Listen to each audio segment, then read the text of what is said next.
ఇప్పుడు ఇంకో మాధవ్ గారు, రెడ్డప్ప గారు మాధవి.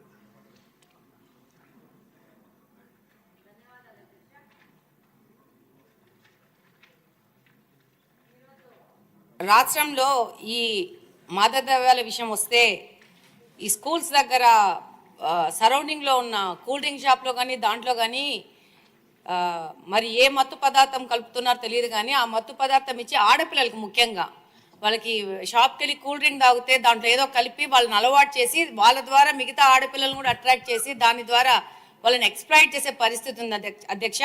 దీని మీద మంత్రి గారికి ఆ చుట్టుపక్కల ఉన్న పోలీస్ స్టేషన్లో వాళ్ళకి కౌన్సిలింగ్ ఇచ్చి ఆ యొక్క స్కూల్స్ మీద ఒక నిఘా వేయాల్సిన అవసరం ఉంది అధ్యక్ష.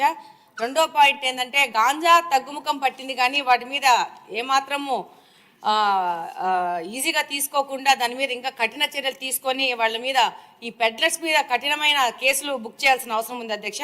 ముఖ్యంగా ఈ గాంజా తగ్గుముఖం పట్టింది కానీ ఇప్పుడు కొత్తగా సమాజంలో కనపడుతోంది ఏంటంటే పెయిన్ కిల్లర్స్ అత్యంత ప్రమాదకరమయ్యి డాక్టర్స్ ప్రిస్క్రిప్షన్తో మాత్రమే ఇచ్చే పెయిన్ కిల్లర్స్ని ఈ యొక్క మెడికల్ షాప్ వాళ్ళు తప్పు మార్గాల ద్వారా వాటి ప్రొక్యూర్ చేసి అంటే కొరియర్ ద్వారా అంటే ఒక ప్రాంతం నుంచి ఇంకో ప్రాంతానికి ఇంకో ప్రాంతానికి ఇంకో ప్రాంతానికి లాస్ట్ వీళ్ళ దగ్గరకు వచ్చే విధంగా అంటే దాన్ని ఎలా కనుక్కోవాలో ఎలా వస్తుందో కూడా ఒక ఛాలెంజింగ్ పోలీసులకు ఛాలెంజ్ అయ్యే విధంగా తీసుకొచ్చేసి ఈ యొక్క పెయిన్ కిల్లర్స్ని యంగ్స్టర్స్కి యూత్కి అంటే 18 సంవత్సరాలు తక్కువ ఉన్న పిల్లలకి అంటే 12-11 సంవత్సరాలు ఉన్న పిల్లలకి అమ్మి దాన్ని వాళ్ళు ఇంజెక్షన్స్ రూపంలో ఎక్కించుకుంటున్నారు అధ్యక్ష బల్క్లో.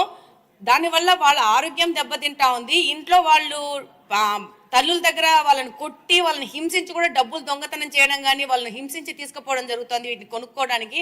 రెండో విషయం ఏంటంటే ఈ యొక్క పెయిన్ కిల్లర్స్ వాడడం వల్ల దాన్ని ఒక గ్రూప్ ఒకటేసారి ఒకటే ఇంజెక్షన్లో ఎక్కించుకోవడం వల్ల దానివల్ల అంటువ్యాధులు కూడా ప్రబలే అవకాశం ఉంది అధ్యక్ష.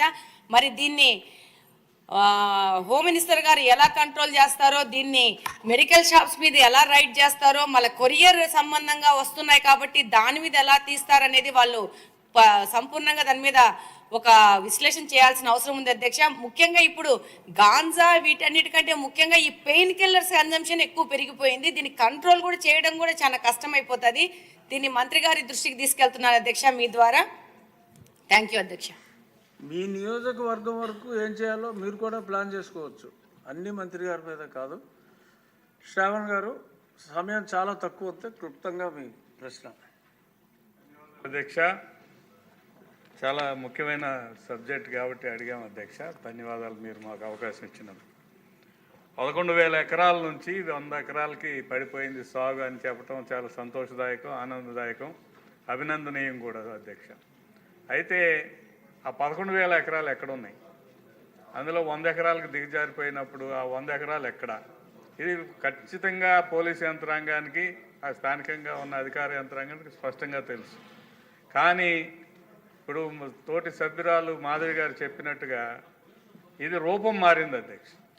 అంటే పొడి రూపంలో నుంచి లిక్విడ్ రూపానికి వస్తాము. ఈ లిక్విడ్ రూపంలో వచ్చిన దాన్ని అరికట్టడానికి మీరు ఏం చర్యలు తీసుకుంటున్నారు? అదే కాకుండా కొన్ని ప్రత్యేకమైన సెంటర్స్ ఉన్నాయి. ఇప్పుడు మాధవి గారు చెప్పారు, స్కూల్స్ దగ్గర, ఇంజనీరింగ్ కాలేజీల దగ్గర